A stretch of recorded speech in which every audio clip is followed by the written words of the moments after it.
18ویں پارے کا بنیادی موضوع ہے حیا اور ایمان کا رشتہ۔ اس میں اللہ تعالیٰ نے حیا اور ایمان ان دونوں کو ڈسکس کیا، اور نبی کریم صلی اللہ علیہ وسلم کی ایک حدیث میں آغاز میں بیان کرنا چاہوں گا۔ نبی اسلام نے فرمایا الحیاء والایمان قرنا جمیعا، حیا اور ایمان دونوں اکٹھے جوڑے گئے، دونوں کا رشتہ آپس میں بڑا مضبوط اور گہرا ہے، دونوں کا آپس میں بڑا گہرا تعلق ہے۔ اردو زبان میں لفظ یوز کرتے نا کہ ان دو چیزوں کا آپس میں بڑا چولی دامن کا ساتھ، یہ وہی کیفیت ہے۔ الحیاء والایمان قرنا جمیعا فَإِذَا رُفِعَ أَحَدُهُمَا رُفِعَ الْآخَرُ، اگر ان دونوں میں سے ایک اٹھا لیا گیا تو دوسرا بھی اٹھا لیا جائے گا۔ یعنی اگر حیا ہے تو ایمان بھی ہوگا، اگر حیا نہیں تو ایمان بھی نہیں۔ دوسری طرف اگر ایمان ہے تو حیا بھی ہوگی، اگر ایمان نہیں تو حیا بھی نہیں ہوگی۔ دونوں ڈائریکٹلی پروپورشنل ہیں، ایک ہوگی تو دوسری بھی ہوگی، ایک نہیں ہے دوسری بھی نہیں۔ اور حیا اور ایمان دونوں کا آپس میں لفظی اور معنوی طور پر بھی بڑا گہرا تعلق ہے۔ دیکھیے، حیا کہتے ہیں کہ کسی چیز کا لحاظ کرتے ہوئے آپ کسی کام سے رک جائیں۔ مثال کے طور پہ آپ ایک یوں کی جھٹکی سی مثال دیتے ہیں، دو دوست چار دوست بیٹھے ہیں آپس میں، تو آپ کو پتہ ہے کہ دوستوں کے درمیان ہر قسم کے پردے چاک ہوتے ہیں، وہ کسی طرح کا بھی لفظ بول سکتے ہیں، دوستوں کے درمیان ہوتا ہے، ایک دائرہ ہوتا ہے، لیکن یہ ہے کہ اتنا دائرہ نہیں ہوتا کہ جتنا کہ بڑوں کے درمیان بیٹھ کے ہوتا ہے، تو کچھ بھی لفظ بول لیتے ہیں۔ لیکن اگر کوئی آ کے بیچ میں کوئی سیریس آدمی، سنجیدہ آدمی، بڑا آدمی، کوئی نیک شریف آدمی بیٹھ جائے نا، تو دوست آپس میں بات کرتے ہوئے کہتے ہیں کہ یہ حضرت جی بیٹھے ہیں وگرنہ میں پھر تجھے جواب دیتا، پھر یہ حضرت جی بیٹھے ہیں وگرنہ میں تمہیں جواب دیتا۔ اب کیا کیا، یہ مثال دی ہے صرف، اب کیا کیا اس نے کہ ان جو محترم بیٹھے تھے، نیک شریف آدمی انسان بیٹھا تھا، اس کا کیا کیا، اس نے احترام کیا، لحاظ کیا۔ اس کو حیا کہتے ہیں کہ اس کی وجہ سے یہ رک گیا، وگرنہ اس نے یہ لفظ بول دینا تھا، وہ کوئی لفظ بھی تھا، وہ ایک مثال دی ہے صرف۔ تو اسی طرح انسان ہر جگہ کے اوپر اس کام کی وجہ سے، اس عقیدے کی وجہ سے، اس نظریے کی وجہ سے کسی برے کام سے رک جاتا ہے کہ میرا رب دیکھ رہا ہے۔ اسے کہتے ہیں حیا، کہ اپنے رب کی نظروں کا حیا کر لے، اپنے رب کا لحاظ کر لے۔ امام ابن قیم رحمہ اللہ کہا کرتے تھے، یا من جعل اللہ احون الناظرین الیک، اے وہ شخص کہ تجھے بہت سے لوگ دیکھتے ہیں، کئی طرح کے لوگ تجھے دیکھتے ہیں، لیکن تو ہر ایک کی نظروں کا حیا کر لیتا ہے، ہر ایک کی نظروں کا لحاظ رکھتا ہے، فلاں دیکھ رہا ہے، فلاں دیکھ رہا ہے، لیکن اے وہ شخص کہ جو اللہ کی نظروں کا حیا نہیں کرتا۔ یا من جعل اللہ احون الناظرین الیک، اور امام ابن قیم یہاں لفظ بول رہے ہیں احونا، میں ترجمہ نہیں کر سکتا کہیں اللہ کی گستاخی شمار نہ ہو، بے ادبی شمار نہ ہو، لیکن بتائے دیتا ہوں، یا من جعل اللہ احون الناظرین الیک، اے وہ شخص جس نے اللہ کی نظروں کو اتنا لو سمجھ لیا ہے کہ لوگوں کی نظروں کی بڑی قدر ہے تمہیں، لیکن اللہ کی نظر کی قدر ہی نہیں ہے۔ تو یہ حیا ہے، اور یہ حیا تب پیدا ہوتی ہے جب اس کے پیچھے ایمان کی سپورٹ ہو، جس کو ایمان ہو کہ میرا رب دیکھ رہا ہے، جس کو یہ ایمان ہے نا کہ میرا رب دیکھ رہا ہے، اس کے اندر حیا آ سکتی نہیں ہے۔ اس لیے الحیاء والایمان قرنا جمیعا، حیا اور ایمان دونوں اکٹھے جو ہے وہ بنائے گئے، ایک ہوگی تو دوسری بھی ہوگی۔ اللہ رب العزت نے اس پارے کے اندر چونکہ دو صورتیں ہیں، ایک ہے سورۃ المؤمنون اور دوسری سورۃ النور۔ سورۃ المؤمنون ایمان کو شو کرتی ہے اور سورۃ النور حیا کو شو کرتی ہے۔ چھوٹے چھوٹے اصول سمجھیے گا۔ سورۃ المؤمنون میں اللہ رب العزت نے ایمان والوں کی، جو کامیاب ایمان والے ہیں، ان کی صفات بیان کی. وہ ذرا ایک ایک کر کے سنیے گا. قد افلح المؤمنون، مومن کامیاب ہو گئے. کون سے مومن؟ الذین هم فی صلاتہم خاشعون. اب ایمان کے پراسپیکٹس آئیں گے، ایمان کے اصول آئیں گے، یہاں وہ نوٹ کیجئے گا. الذین هم فی صلاتہم خاشعون، وہ لوگ جو اپنی نمازوں میں خشوع خضوع کرتے ہیں، توجہ سے نماز پڑھتے ہیں. والذین هم عن اللغو معرضون، اور وہ لوگ جو لغویات سے، فضول چیزوں سے، بے مقصد چیزوں سے بچتے ہیں، ایسی چیزیں جن کا فائدہ نہیں. والذین هم لفروجہم حافظون، جو لوگ اپنی عزتوں کی حفاظت کرتے ہیں، اپنی عزتوں کی حفاظت کرتے ہیں. والذین هم لاماناتہم وعہدہم راعون، اور وہ لوگ جو اپنی امانتوں کی، اپنے وعدوں کی پاسداری کرتے ہیں، اپنی امانتوں کا خیال رکھتے ہیں. والذین هم علی صلواتہم یحافظون، اور وہ لوگ جو نماز کی حفاظت کرتے ہیں، نمازیں نہیں چھوڑتے. ان کے بارے میں یہ دیکھیے، جن کے اندر یہ صفات ہیں وہ ہیں حقیقی مومن اور کامیاب مومن. ان کے بارے میں کہا اولئک هم الوارثون الذین یرثون الفردوس ہم فیہا خالدون. یہ وہ لوگ ہیں جو کہ جنت الفردوس کے مالک بنیں گے. اللہ ہمیں بھی ان میں شامل فرمائے. جنت الفردوس جو ہے سب سے اعلیٰ جنت ہے، انبیاء بھی وہاں پہ ہوں گے. جنت کی بہت سی قسمیں نا، ان میں سب سے جو ٹاپ پہ ہے، سب سے اعلیٰ ہے جنت الفردوس. اور نبی کریم صلی اللہ علیہ وسلم نے فرمایا جب بھی تم اللہ سے جنت کا سوال کرو، دعا کرو، تو اللہ سے جنت الفردوس ہی مانگا کرو، اس لیے کہ میں وہاں پہ ہوں گا، اس لیے کہ میں وہاں پہ ہوں گا، اس لیے تمہیں میرا ساتھ مل جائے گا، اس لیے جنت الفردوس مانگا کرو. تو ان لوگوں کے بارے میں کہا کہ یہ جنت الفردوس کے مالک ہوں گے. دعا کیجیے اللہ ہمیں بھی ان میں شامل کرے. اس کے بعد اللہ رب العزت نے ایمان کا ایک اور اصول بیان فرمایا. یا ایھا الرسول کلوا من الطیبات واعملوا صالحا. اے رسولوں کی جماعت، پاکیزہ اور حلال رزق کھاؤ اور نیک عمل کرو، صالح عمل کرو. یہاں علماء کہتے ہیں کہ اللہ نے حلال رزق کھاؤ اس کے ساتھ عمل صالح کو کیوں بیان کیا؟ دونوں کا کیا تعلق ہے؟ کانٹیکسٹ میں سیم کیوں ہے؟ ایک جگہ پہ کیوں حلال رزق کھاؤ اور عمل صالح کرو؟ اس کی وجہ یہ ہے، علماء کہتے ہیں کہ جو شخص حلال کھاتا ہے اس کو اللہ عمل صالح کی توفیق دیتا ہے، اور جس بندے نے اپنا یہ پیشہ بنایا ہوا ہے کہ اس نے حرام ہی کھانا ہے، لوگوں کا حق ہی مارنا ہے، فراڈ ہی کرنا ہے، خیانت ہی کرنی ہے، دھوکہ کرنا ہے، اس طرح کر کے دائیں بائیں ہاتھ پھیر کے اور جناب ہیرا پھیری کر کے کمانا ہے، اس بندے کو کبھی اللہ عمل صالح کی توفیق نہیں دیتا. اور اگر عمل صالح کی توفیق مل بھی جائے، عمل کر رہا ہے، عمل کرنے کی توفیق مل ہی گئی ہے، تو اللہ رب العزت کے ہاں اس کا وہ عمل ایکسیپٹیبل ہی نہیں ہوتا. اس لیے کہ اگر کسی شخص کے پیٹ میں حرام کا لقمہ چلا جائے تو شیطان کہتا ہے میری چھٹی. اب شیطان اس کو نماز پڑھنے سے نہیں روکے گا، شیطان اس کو عمرہ کرنے سے نہیں روکے گا، شیطان اس کو جو ہے وہ روزہ رکھنے سے نہیں روکے گا. اس کو پتہ ہے کہ قبول تو ہونا نہیں. اگر سگی بہنوں کا، سگی قریبی عورتوں کا وراثت میں جو حق ہے، حصہ آتا ہے، اس کو مار کے یہ 10 عمرے 10 حج بھی کر رہے تو قبول ہو سکتا ہے؟ ہمارے پاس کوئی اتھارٹی نہیں ہم کہیں کہ قبول ہوگا یا نہیں ہوگا، لیکن جو اصول شریعت نے دیے ہیں ان کے مطابق ایک شخص حرام کھا کے تو اس طرح کر کے نیک اعمال کر لے، ایک حج عمرہ کر رہے تو سمجھے کہ میں بس پاک صاف ہو گیا، ایسا نہیں ہے. ہاں ٹھیک ہے، وہ جو آپ کے ایسے گناہ ہیں جس کا تعلق اللہ کے ساتھ ہے، وہ حج کرنے سے، عمرہ کرنے سے گناہ معاف ہو گئے، لیکن جن کا تعلق بندوں کے حقوق کے ساتھ ہے تو وہ کیسے معاف ہو سکتے ہیں کہ آپ حج کریں اور وہ بھی معاف ہو جائیں؟ ایسا نہیں ہے. وہ معاف ہوں گے جب بندے معاف کریں گے، جن کا حق مارا جا رہا ہے ان سے معافی طلب کی جائے. اس لیے یہ ایمان کا اصول بیان کیا جا رہا ہے، حیا کا اصول بیان کیا جا رہا ہے. انسان کو اتنی حیا ہو کہ میں کیا کر رہا ہوں، اپنی سگی بہن ہے یا سگی بیٹی ہے، یہ جو بھی اس کی جو وراثت ہے اس کا حق مار کے تو میں کون سی بہادری جو ہے دکھا رہا ہوں، کون سی مردانگی دکھا رہا ہوں. اب یہاں پہ اگلا اصول نوٹ کیجئے گا. اللہ رب العزت نے کچھ 4 صفات بیان کی ہیں. میں اور آپ آج سے ہوم ورک لے لیں، کوشش کریں کہ یہ 4 صفات ہمارے اندر آ جائیں. ان الذین هم من خشیت ربهم مشفقون، وہ لوگ جو اپنے رب کے ڈر سے ڈرتے ہیں. الفاظ سنیں آپ نے، جو اپنے رب کے ڈر سے ڈرتے ہیں.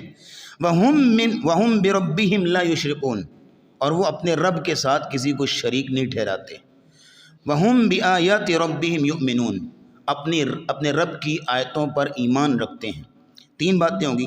چوتھی چیز وَالَّذِينَ يُؤْتُونَ مَا آتَوْا وَقُلُوبُهُمْ وَجِلَةٌ، اور وہ لوگ کہ جو نیک اعمال کرتے ہیں، جو ان کی طاقت میں ہے، اللہ نے توفیق دی کرتے ہیں، لیکن پھر بھی ڈر رہے ہوتے ہیں پتہ نہیں کیا بنے گا آگے جا کے۔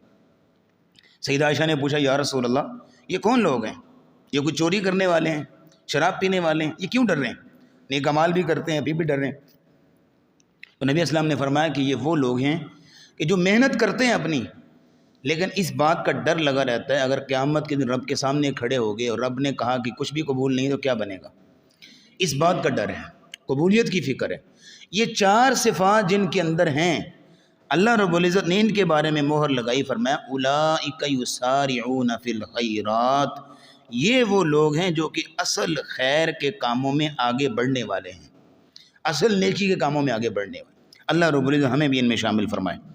تو ایمان کے اصول یہاں اللہ رب العزت نے بیان کیے، لیکن ان اصولوں کو انسان اپناتا ہے، ان پہ عمل کرتا ہے تو بات بنے گی، وگرنہ یہ ہے کہ اللہ نے اصول دیا سورۃ مومنون کے آخر پہ، حتی اذا جاء احدهم الموت قال رب ارجعون، جس کو موت آئے گی کہے گا یا اللہ ایک بار دنیا میں بھیج دے، کیا کرنا ہے؟ لعلی اعمل صالحا فیما ترکت، تاکہ نیک صالح عمل کر لوں گا۔ اللہ فرماتے ہیں کلا، نہیں ایسا نہیں ہو سکتا، انہا ہوا کلمۃ ہوا قائلها، یہ تو ایک منہ کی بات ہے جو وہ کر رہا ہے، بس ایک بات ہے جو وہ کر رہا ہے، وگرنہ اس کو واپس لٹا دیا جائے گا یہ اسی طرح کے کام کرے گا جس طرح پہلے کرتا تھا۔ اور ہوگا کیا؟ فَإِذَا نُفِخَ فِي الصُّورِ فَإِذَا هُمْ فَلَا أَنْسَابَ بَيْنَهُمْ وَلَا يَتَسَاءَلُونَ فَمَنْ ثَقُلَتْ مَوَازِينُهُ فَأُولَئِكَ هُمُ الْمُفْلِحُونَ۔ اللہ رب العزت وہاں پہ ترازو رکھیں گے، جن کے اعمال میرٹ نیکیوں کا زیادہ ہوگا، میرٹ پہ پورا اتر رہے ہوں گے، وہ کامیاب ہوں گے۔ جن کا جو ہے وہ اعمال گھاٹے کے، نقصان کے اور برائیاں زیادہ، وہ یہ ہے کہ جہنم میں، اور جب جہنم میں جائیں گے تلفح وجوہہم النار وہم فیہا کالحون، جہنم ان کے چہروں کو جلس دے گی، وہم فیہا کالحون، اور اس میں چیخیں گے پکاریں گے۔ اللہ ان سے پوچھیں گے الم تکن آیاتی تتلی علیکم فکنتم بہا تکذبون، میری آیتیں تمہارے پاس نہیں آئی تھیں اور تم ان کا انکار کرتے تھے، جھٹلاتے تھے ان کو۔ تو آگے سے ان کا جواب پتہ کیا ہوگا؟ ربنا غلبت علینا شقوتنا وکننا قوما ضالین، یا اللہ ہم پہ ہماری بد نصیبی غالب آ گئی اور ہم گمراہ ہو گئے۔ ربنا اخرجنا منها فإن عدنا فإنا ظالمون، یا اللہ ایک دفعہ یہاں سے نکال دے، آئندہ اگر کریں گے تو پھر ہم ظالم ہوں گے، پھر تو حق بجانب ہوگا کہ ہمیں پکڑے، ایک بار بس نکال دے۔ تو اللہ رب العزت ان کو کہیں گے قال اخسئوا فیہا، ذلیل ہو کے یہاں پڑے رہو، ولا تکلمونی، اور آئندہ مجھ سے کلام نہ کرنا۔ یہ وہ لوگ ہیں کہ جن کو دنیا میں موقع ملا، وقت ملا، سمجھایا بھی گیا، دلائل بھی تھے، سب کچھ بھی تھا، لیکن انہوں نے حق کو قبول نہ کی، اپنی منمانی کی، اپنی مرضیاں کی۔ اب یہاں پہ ہم نے مختصر آپ کے سامنے ایمان کا کچھ شیڈول رکھا، اب حیا کا کچھ تھوڑا سا شیڈول نوٹ کر لیجئے۔ حیا کے اندر اللہ نے اصول بیان کر دیے۔ نمبر 1 اصول یہ ہے کہ جو بھی بدکاری کرتا ہے، بے حیائی کا ارتکاب کرتا ہے، اس کی سزا رکھ دی گئی، اور اسلامی اصول قائم کر دیا گیا۔ شادی شدہ ہے تو اس کی الگ سزا بیان کر دی گئی، اور اگر غیر شادی شدہ ہے تو اس کی الگ سزا بیان کر دی گئی۔ ایک کی رجم ہے، شادی شدہ ہے تو رجم کیا جائے گا، اور اگر غیر شادی شدہ ہے تو اس کو 100 کوڑے مارے جائیں گے۔ اسی طرح حیا کا دوسرا اصول نوٹ کر لیجئے۔ یہاں اللہ رب العزت نے چونکہ سد باب کی ہے نا، ذرائع کا کہ جو سد باب ہے اس کو روکا ہے۔ دوسرے نمبر پہ اللہ رب العزت نے فرمایا کہ والذین یرمون المحصنات ثم لم یأتوا بأربعۃ شہداء فجلدوہم 80 جلدہ، جو بندہ کسی کے بارے میں کلیم کرتا ہے، کسی کے بارے میں کوئی بہتان لگاتا ہے، الزام لگاتا ہے، وہ اپنے الزام کو ثابت کرنے کے لیے 4 گواہ پیش کرے، ایک وہ خود ہے، 3 اور لے آئے، 4 گواہ جنہوں نے آنکھوں سے دیکھا ہو، اور وہ آ کے گواہی دیں ہاں واقعی اس بندے نے یہ برائی کی ہے، تو پھر جو ہے اس کی رائے ایکسیپٹیبل ہوگی۔ اگر 4 گواہ پورے نہیں ہیں تو وہ بندہ جس نے آ کے کلیم کیا ہے وہ 80 کوڑے کھانے کے لیے تیار ہو جائے۔ اسلام حیا سکھاتا ہے۔ اگر آپ ایک گناہ کو ثابت نہیں کر پا رہے نا، آپ کے پاس مقدمے کے اور سارے اصول و ضوابط نہیں ہیں، تو آپ جو ہیں وہ خاموش رہیں۔ اسلام چاہتا ہے کہ جگہ جگہ پہ تشہیر نہ ہو، ماحول خراب نہ ہو، لوگوں کے بارے میں جو ہے وہ غلط تاثر نہ جائے، معاشرے کے اندر گندگی نہ پھیلے، جہاں وہ گندگی غلاظت ہے وہ وہیں پہ پڑی رہے۔ ہاں اگر کوئی آپ کے پاس جو ہے وہ ثبوت ہے، ذرائع ہیں، سارا کچھ ہے، تو آپ عدالت میں پیش کریں، جو ہے وہ مجرم کو سزا ملے گی اسلامی عدالت میں۔ لیکن یہ ہے کہ اگر آپ کے پاس جو ہے وہ ثبوت نہیں ہے تو پھر یہ ہے کہ خاموشی بہتر ہے، اپنی زبان کو بند رکھنا۔ تیسرا اصول نوٹ کیجیے گا حیا کا، لولا اذ سمعتموه ظن المؤمنون والمؤمنات بانفسهم خیرا۔ حیا کا تیسرا اصول یہ ہے کہ اگر کسی کے بارے میں کوئی اونچی نیچی بات، کوئی بری بات، کوئی ادھر ادھر کی بات آپ کو سننے کو ملتی ہے تو آپ نے کیا کرنا ہے؟ سب سے پہلے حیا کا اصول ہے، لولا اذ سمعتموه ظن المؤمنون والمؤمنات بانفسهم خیرا، آپ نے اپنے جی میں اس بندے کے بارے میں اچھی بات ہی سوچنی ہے۔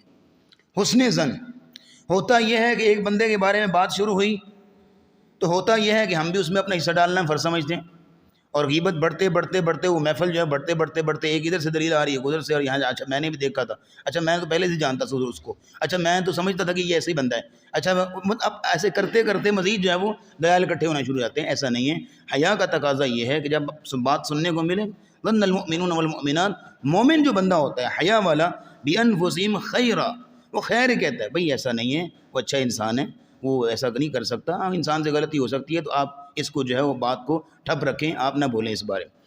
وقالوا ھذا افک مبین، اور کہنا چاہیے کہ یہ اچھی بات نہیں ہے آپ جو کر رہے ہیں، آپ کو کیا حق بنتا ہے کہ آپ یہاں پہ آگے ہمیں یہ باتیں سنائیں۔ اور حیا کا چوتھا اصول نوٹ کیجئے، وہ یہ ہے، ولولا اذ سمعتموه قلتم ما يكون لنا ان نتكلم بهذا۔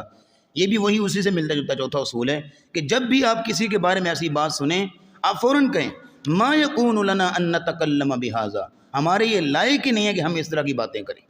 کسی کے بارے میں آپ کوئی پروڈکٹیو بات کریں، آپ کی بزنس کی بات کریں، آپ کو فائدے کی بات کریں، آپ کو دین کی بات کریں، آپ کو خیر کی بات کریں، آپ کو اصلاح کی بات کریں، اچھا کوئی اچھی بات ہی سنا دیں۔ اب ضروری ہے کہ آپ نے 10 لوگوں کے سارے پہ چینل وہاں پہ کھول لیں اور 10 لوگوں کے بارے میں آپ نے ذکر کرنا ہے، اچھا فلاں یہ کر رہا ہے، فلاں وہ کر رہا ہے، فلاں کو اس طرح دیکھا گیا، فلاں کو اس طرح دیکھا گیا، فلاں اس طرح جا رہا تھا، فلاں اس طرح آ رہا تھا، اس کے ساتھ تھا، اس کے ساتھ تھا۔ ضرورت کیا بات کرنے کی؟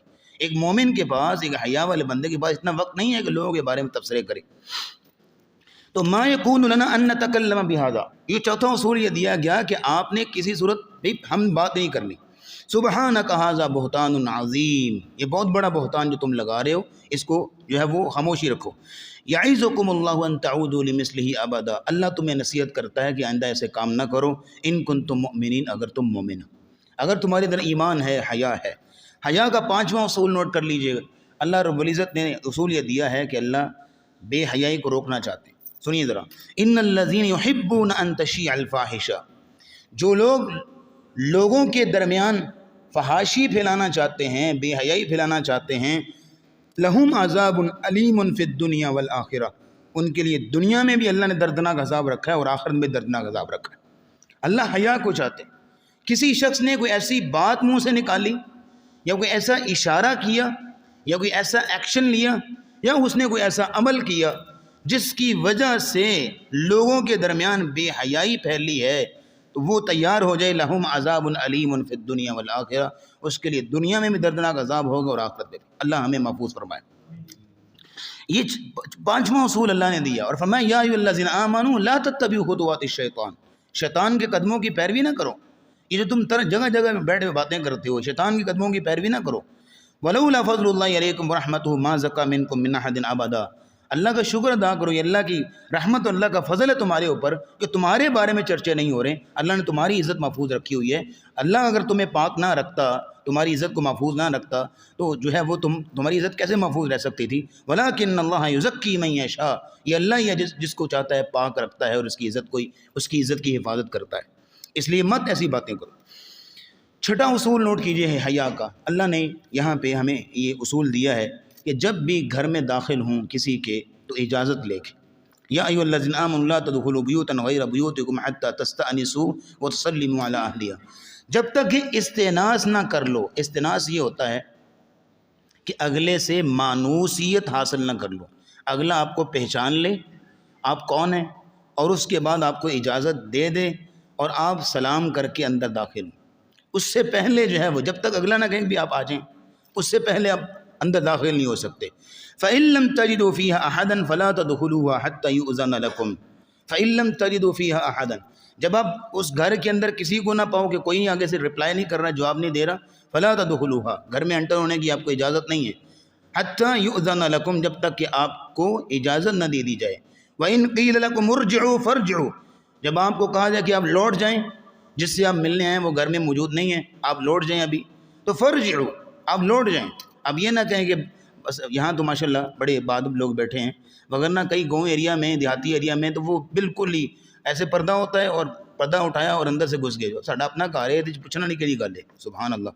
بھی اسلامی شریعت ہے، اسلامی اصول و آداب ہیں، حیا کے تقاضے ہیں، وہ تو نبی کریم صلی اللہ علیہ وسلم نے، ایک شخص نے سوال کیا یا رسول اللہ میں اپنی والدہ کے کمرے میں جب داخل ہوں، والدہ کے گھر میں جب داخل ہوں پھر بھی اجازت لوں؟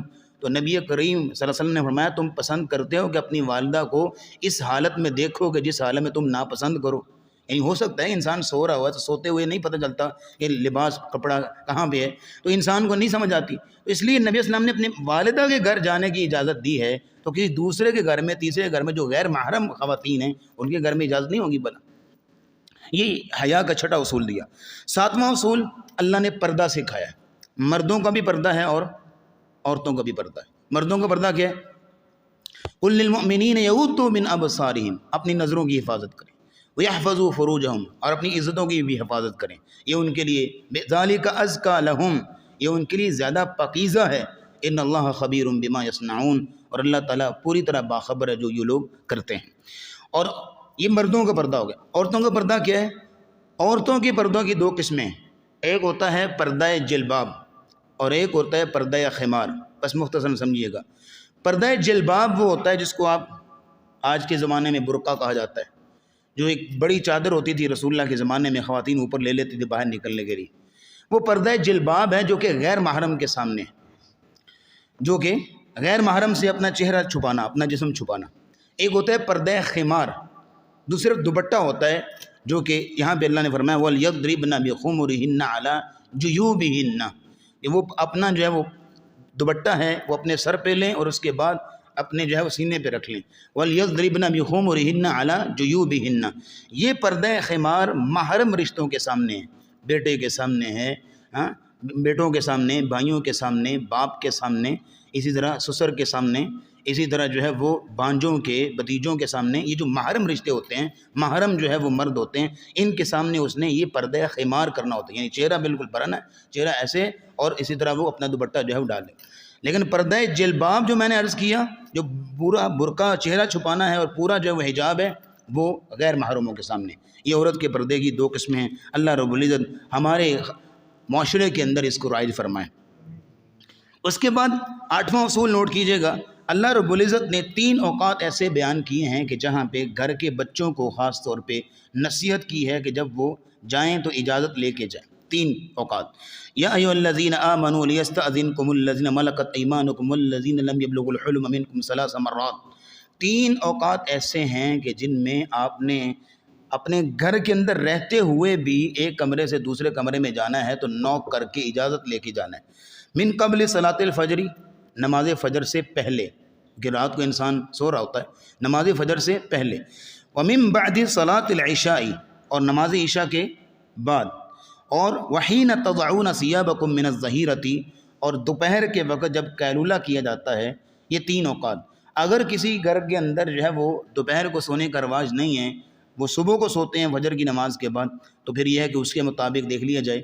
لیکن یہ ہے کہ جو یہ 3 اوقات ایسے ہیں جو کہ سونے کے اوقات ہوتے ہیں، انسان سو رہا ہو تو نہیں سمجھ آتی، اس کو نہیں پتہ ہوتا نا، ظاہر ہے کہ وہ غفلت کے اندر ہے کہ اس کا کپڑا کہاں پہ ہے، اس لیے یہاں پہ سبق دیا گیا کہ جب بھی اس حالت میں آپ نے کسی دوسرے کمرے میں جانا ہے تو اجازت لے کے، جب تک اندر سے اجازت نہ آئے اندر داخل نہیں ہوتے۔ فرمایا ثلاث عورات لکم، یہ 3 اوقات ہیں جو تمہارے پردے کے اوقات ہیں۔